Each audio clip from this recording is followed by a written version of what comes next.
നമ്മുടെ ഗ്രേവ് ഡിഗറിനെ നമ്മുടെ ഡിഫൻഡറിൻ്റെ വിഞ്ച് വെച്ച് വലിച്ചെടുക്കാൻ പോകാം കേട്ടോ. വലിച്ച് നല്ല പവറാണ് കേട്ടോ, പൊക്കി എടുക്കുന്നുണ്ട്. RC4 wheel drive എന്ന് പറഞ്ഞൊരു കമ്പനിയാണ് കേട്ടോ നമ്മൾ ഈ വിഞ്ച് എടുത്തേക്കുന്നത്. ഇതാണ് സംഭവം കേട്ടോ. നോർമലി നമ്മൾ ബമ്പറിലാണ് വെക്കുന്നത് കേട്ടോ. അപ്പോൾ ഇവിടെ ഇങ്ങനെ ഒട്ടിച്ചിട്ടൊക്കെയാണ് വിഞ്ച് സാറിന് വെക്കാറ്. പക്ഷേ നമ്മളൊരു ക്ലാമ്പ് ഉണ്ടാക്കി എടുത്തേക്കുന്നതെന്ന് പറഞ്ഞു കഴിഞ്ഞാൽ ഇതാകുമ്പോഴത്തേക്കും ഇങ്ങോട്ട് വെച്ച് കൊടുത്തു കഴിഞ്ഞാൽ ഈ വിഞ്ച് നല്ല സ്ട്രോങ് ആയിട്ട് ഇതിനകത്ത് ഇരിക്കും കേട്ടോ. നമ്മുടെ ഈ റേഡിയോ ലിങ്കിൻ്റെ റിമോട്ടിൽ നമുക്ക് ഈ വിഞ്ച് കണക്ട് ചെയ്യാൻ പറ്റും കേട്ടോ. സാധാരണ ഒരു ബ്ലൂടൂത്ത് സ്വിച്ചാണ് വരുന്നത്. ഈ മൊഡ്യൂൾ സാധാരണ അതിന് വേണ്ടിയിട്ടാണ് യൂസ് ചെയ്യുന്നത് ബ്ലൂടൂത്ത്. പക്ഷേ എല്ലാം കൂടെ ആകുമ്പോഴത്തേക്ക് 10,000 രൂപയ്ക്ക് മേളിലോട്ട് നമ്മുടെ എക്സ്പെൻസ് പോകും. അപ്പോൾ നമ്മൾ ഈ ഒരു റിമോട്ട് ആകുമ്പോഴത്തേക്കും റിമോട്ട് ഓൾറെഡി എൻ്റെ ഉണ്ട്, അതുകൊണ്ട് ഇത് എളുപ്പമായിരിക്കും. ഇല്ലെന്നുണ്ടെങ്കിൽ നല്ലൊരു എമൗണ്ടിലേക്ക് പോകും കേട്ടോ, നല്ല റേറ്റ് ആവും. പിന്നെ ഇത് നമ്മൾ ദുബായിൽ നിന്ന് മേടിച്ച വിഞ്ചാണ് കേട്ടോ. നല്ല 200 ദറംസോളം ഇതിന് വിലയുണ്ട്. ഇതിന് ഏകദേശം അത്രയൊക്കെ തന്നെ ഉണ്ട്. എല്ലാം കൂടെ ഷിപ്പിംഗ് ഒക്കെ ആയിട്ട് അത്യാവശ്യം നല്ലൊരു എമൗണ്ട് ആയി കേട്ടോ. ഇതാണ് കേട്ടോ നമ്മൾ ഉണ്ടാക്കിയിരിക്കുന്ന ക്ലാമ്പ് എന്ന് പറയുന്നത്. ഇതിങ്ങനെ ഇവിടെ ഒരു എൽ ഷേപ്പാണ്. അപ്പോൾ ഇത് ഈ ഹോളിൻ്റെ അകത്തേക്ക് പ്രോപ്പറായിട്ട് കയറിയിരിക്കാനാണ് കേട്ടോ നമ്മൾ ഈ ഷേപ്പിൽ ഉണ്ടാക്കിയെടുത്തേക്കുന്നത്. അപ്പോൾ അതെ, ആദ്യം നമുക്ക് ചെയ്യേണ്ടത് ഇതെല്ലാം കുഞ്ഞു കുഞ്ഞു ഹോൾ അടിക്കുക. ഓക്കെ, നമ്മളിത് വെച്ച് മാർക്ക് ചെയ്തതിന് ശേഷം ചെറിയ ചെറിയ ഹോളുകൾ അടിക്കുക. ഹോൾ അടിച്ചു കഴിഞ്ഞാൽ നമുക്ക് ഈ വിഞ്ചിൻ്റെ കൂടെ തന്നെ നമുക്ക് കുറച്ച് സ്ക്രൂ തരും കേട്ടോ. അപ്പോൾ ആ സ്ക്രൂ എന്ന് പറയുമ്പോഴത്തേക്ക് ഈ വിഞ്ചിൻ്റെ ഇവിടെ എന്ന് പറഞ്ഞാൽ ത്രെഡ് ഉണ്ട്. ഈ ത്രെഡുള്ള ഭാഗത്ത് ഈ സ്ക്രൂ പ്രോപ്പറായിട്ട് കയറി ഇരുന്നോളൂ. ഇതുപോലെ ഉണ്ടോ, ഇതുപോലെ പ്രോപ്പറായിട്ട് കയറി ഇരുന്നോളൂ. ചെയ്യേണ്ടതൊന്നുമില്ല. RC4 wheel driveൻ്റെ വിഞ്ചാണ് കേട്ടോ, അതാണെങ്കിലുള്ള കാര്യമാണ് പറഞ്ഞത് കേട്ടോ. അപ്പോൾ ഇതങ്ങോട്ട് വെക്കുക. ആദ്യം അളവെടുത്ത് കട്ട് ചെയ്തെടുത്തതിന് ശേഷം ഈ സാധനം ഫാബ്രിക്കേറ്റ് ചെയ്യണം. നമുക്ക് സിമ്പിളായിട്ട് ചെയ്യാവുന്നേ ഉള്ളൂ കേട്ടോ, ചെറിയൊരു ഐഡിയ മതി. ഇതാദ്യമേ ഈ സംഭവങ്ങളെല്ലാം മുറുക്കണം.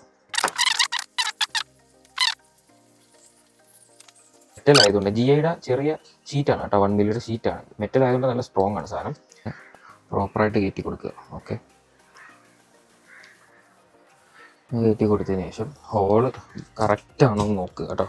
ഹോളിപ്പം ഈ ഒരു സൈഡ് മാത്രം കറക്റ്റ് അല്ല, അപ്പോൾ അത് ഒന്ന് അഡ്ജസ്റ്റ് ചെയ്യണം.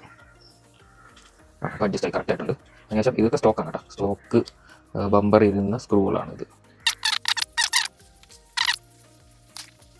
ഇഞ്ച് സെറ്റ് ചെയ്ത് ഇനി മൊഡ്യൂൾ വെക്കണം. അപ്പോൾ മൊഡ്യൂളിൻ്റെ അകത്ത് 2 പോർട്ടുകളാണ് മെയിനായിട്ടുള്ളത്. അതെല്ലാം 2 പിൻ കണക്കത്തെ പോർട്ടുകൾ. അപ്പോൾ ഇതിന് മൊഡ്യൂളിൻ്റെ കൂടെ കിട്ടുന്നൊരു കേബിളാണ് കേട്ടോ ഇത്. ഈ കേബിൾ എടുത്തിട്ട് പ്രോപ്പറായിട്ട് മൊഡ്യൂളിലേക്ക് കണക്ട് ചെയ്തതിന് ശേഷം അതിൻ്റെ ബാക്കി എടുത്ത് വിഞ്ചിലേക്ക് സോക്കറ്റ് പ്രോപ്പറായിട്ട് കണക്ട് ചെയ്യണം കേട്ടോ. ഇനി ഒരു കേബിളും കൂടെ നമുക്ക് വേണം കേട്ടോ. ഇത് നമ്മുടെ റിസീവറിലേക്ക് പോകാനാണ്. അപ്പോൾ ഇത് നമ്മുടെ മൊഡ്യൂളിൽ ഈ സൈഡിലൊരു സോക്കറ്റ് ഉണ്ട്, അത് ഇങ്ങനെ പ്രോപ്പറായിട്ട് കണക്ട് ചെയ്യുക. കണക്ട് ചെയ്ത് കഴിഞ്ഞാൽ ഇത് നമ്മുടെ റിസീവറിലേക്ക് പോകും കേട്ടോ. ഇഷ്ടം പോലെ വൈറലാണ് കേട്ടോ. അപ്പോൾ ഓരോരോ ചാനൽ, ഇതിപ്പോൾ ഓൾമോസ്റ്റ് എല്ലാ ചാനലിലും എല്ലാ സാധനങ്ങളുമായി. അപ്പോൾ നമുക്ക് ചാനൽ 3 മാത്രമേ ഉള്ളൂ കേട്ടോ ഫ്രീ ആയിട്ടുള്ളത്. അപ്പോൾ ഇതാണ് ചാനൽ 3 ഇവിടെ കാണുന്നത്. ഇതിൽ നമ്മളിപ്പം തൽക്കാലം ഒരു എക്സ്റ്റൻഷൻ എടുത്തിട്ടുണ്ട്. ഈ എക്സ്റ്റൻഷൻ ഇട്ടേക്കെന്ന് വെച്ചാൽ അതിൻ്റെ മൊഡ്യൂൾ കണക്ട് ചെയ്യാൻ വേണ്ടിയിട്ടാണ് കേട്ടോ. അപ്പം നമ്മുടെ മൊഡ്യൂൾ എടുത്തിട്ട് നമ്മൾ ഈ എക്സ്റ്റൻഷനിലേക്ക് ഇങ്ങനെ നൈസായിട്ട് കണക്ട് ചെയ്ത് കൊടുക്കും.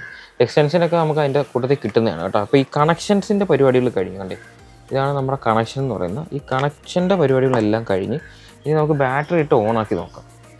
അപ്പോൾ ചാനൽ 3 നമ്മളിത് തുറക്കുമ്പോൾ കണ്ട വിഞ്ച് വരുന്നുണ്ടോ കേട്ടോ, നമ്മുടെ വിഞ്ച്. ഇനി അത് ഓഫ് ചെയ്ത് കഴിഞ്ഞാൽ അകത്തേക്ക് വലിച്ചു കഴിഞ്ഞാൽ വിഞ്ച് കയറി അകത്തു. അപ്പോൾ വീഡിയോ ഇഷ്ടപ്പെട്ടെങ്കിലേ സബ്സ്ക്രൈബ് ചെയ്യാൻ മറക്കണ്ട കേട്ടോ. അപ്പോൾ നിങ്ങളുടെ അഭിപ്രായങ്ങളൊക്കെ നിങ്ങൾ കമൻറ്റിൽ അറിയിക്കുക. നമ്മളിത് ഇതുപോലത്തെ കിടലുള്ള സാധനങ്ങളൊക്കെ വരുന്നതായിരിക്കും.